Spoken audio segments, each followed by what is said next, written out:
ಶ್ರೀ ಗುರುಭ್ಯೋ ನಮಃ. ನಿಮ್ಮೆಲ್ಲರಿಗೂ ತಿಳಿದಂತೆ ನಾವು ಇಂದಿನ ಅಧ್ಯಾಯದಲ್ಲಿ ಶಿವಪಾರ್ವತಿಯರಿಂದ ನಾವು ಮಾಘ ಮಾಸವನ್ನು ಹೇಗೆ ಆಚರಿಸುವುದು ಎಂಬುದನ್ನು ನಾವು ತಿಳಿದುಕೊಂಡೆವು. ಇವತ್ತಿನ ದಿನ ನಾವು 15ನೇ ಅಧ್ಯಾಯಕ್ಕೆ ಬಂದಿದ್ದೇವೆ. ಇದರಲ್ಲಿ ವಸಿಷ್ಠರು ದಿಲೀಪ ಮಹಾರಾಜರಿಗೆ ಹೇಳಿದರು. ಶಿವನು ಪಾರ್ವತಿಗೆ ನಿರೂಪಿಸಿದ್ದ ಮಾಘ ಮಾಸ ಮಹಿಮೆಯನ್ನು ಕೇಳಿದೆಯಷ್ಟೆ. ಈಗ ನಾನು ಬ್ರಾಹ್ಮಣ ಪತ್ನಿಯೊಬ್ಬಳು ತನ್ನ ಪತಿಯೊಡನೆ ಸ್ವರ್ಗಕ್ಕೆ ಹೋದ ಪ್ರಸಂಗವನ್ನು ಹೇಳುತ್ತೇನೆ ಕೇಳು ಎಂದರು. ಪೂರ್ವದಲ್ಲಿ ಕಾಶ್ಮೀರ ಪ್ರಾಂತ್ಯಕ್ಕೆ ಸೇರಿದ್ದ ಗ್ರಾಮವೊಂದರಲ್ಲಿ ಚತುರ್ವೇದ ಪಂಡಿತರಿದ್ದರು. ಸದಾಚಾರ ಶೀಲರೂ ಆದ ಸುದ್ಬುದ್ಧಿ ಎಂಬ ಬ್ರಾಹ್ಮಣನಿದ್ದನು. ಆತನು ವೇದಗಳನ್ನು ಅರ್ಥಸಹಿತವಾಗಿ ವಿವರಿಸಬಲ್ಲ ವಿದ್ವಾಂಸರಾಗಿದ್ದರು. ವಿದ್ಯಾವಂತನಾಗಿರುವಂತೆಯೇ ಆತನು ವಿನಯಶಾಲಿಯೂ ಆಗಿದ್ದನು. ಅನೇಕ ಮಂದಿ ಶಿಷ್ಯರು ಆತನಲ್ಲಿ ಪಾಠ ಕಲಿಯುತ್ತಿದ್ದರು.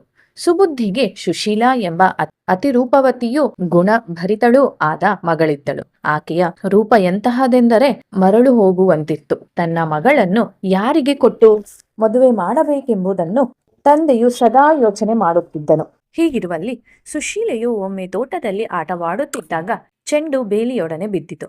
ಅದನ್ನು ತರಲು ಬಂದ ತಂದೆಯ ಶಿಷ್ಯ ಸುಮಿತ್ರನ ಸೌಂದರ್ಯಕ್ಕೆ ಆಕೆಯು ಮನಸ್ಸು ಮರಳಾಯಿತು. ಪ್ರಕೃತಿಯ ರಮ್ಯತೆಯ ನಡುವೆ ಆಕೆ ತನ್ನ ವಿವೇಕ ಕಳೆದುಕೊಂಡು ಸುಮಿತ್ರನನ್ನು ಬಲಾತ್ಕಾರಿಸಿ ಅಡವಿಯಲ್ಲಿ ರಹಸ್ಯ ಸಮಾಗಮನಕ್ಕೆ ಕಾರಣಲಾದಳು. ಸುಮಿತ್ರನು ಬುದ್ಧಿವಾದ ಹೇಳಿದರೂ ಆಕೆಯು ಮಾತಿಗೆ ಒಪ್ಪಲಿಲ್ಲ. ಕೆಲವು ದಿನಗಳ ನಂತರ ಸುಶೀಲೆಗೆ ಮದುವೆಯಾಯಿತು.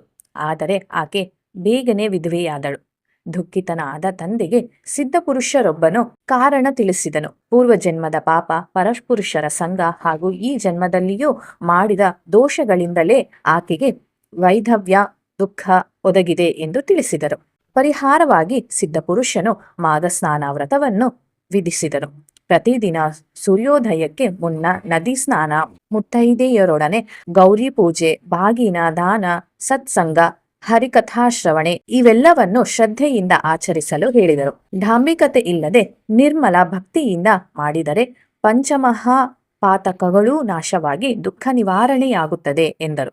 ಶಿವನು ಹೇಳಿದಂತೆ ಹೇ ಪಾರ್ವತಿ, ಹೀಗೆ ಸಿದ್ಧಪುರುಷನು ಉಪದೇಶಿಸಿದಂತೆ ನಿಷ್ಠೆಯಿಂದ ಮಾಡಿದ ಮಾಘ ಸ್ನಾನಾಚರಣೆಯಿಂದ ಆ ಬ್ರಾಹ್ಮಣ ಕನ್ಯೆಯು ಮೃತವಾದ ಪತ್ನಿಯನ್ನು ಪಡೆದು ವೈಕುಂಠಕ್ಕೆ ಸೇರಿದಳು ಎಂದು ಹೇಳಿದರೆಂಬಲ್ಲಿಗೆ ಸ್ಕಾಂದ ಪುರಾಣ ಅಂತರ್ಗತ ಮಾಘ ಮಾಸ ಮಹಾತ್ಮೆಯ 15ನೆಯ ಅಧ್ಯಾಯವು ಸಂಪೂರ್ಣವಾಯಿತು. ಮುಂದಿನ ಅಧ್ಯಾಯದಲ್ಲಿ ನಾವು ಶಿಷ್ಯನಾದ ಸುಮಿತ್ರನ ಸಂಗತಿ ಏನಾಯಿತು ಎಂಬುದನ್ನು ನಾವು ತಿಳಿದುಕೊಳ್ಳೋಣ. ಶ್ರೀ ಗುರುಭ್ಯೋ ನಮಃ.